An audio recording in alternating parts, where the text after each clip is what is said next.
talked about this dun sa ating performance management training that when you put labels on people, you set limitation for what you can do with people. Wala kang magagawa niya, matigas ang ulo niyan.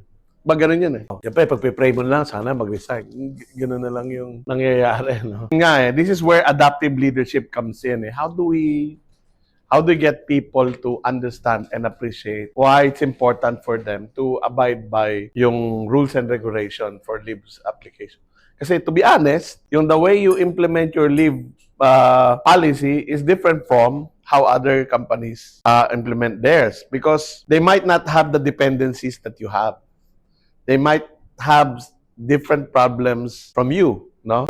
So I imagine, for example, that how I run my company and how people avail leaves in my company will not be applicable in your case, vice versa, no?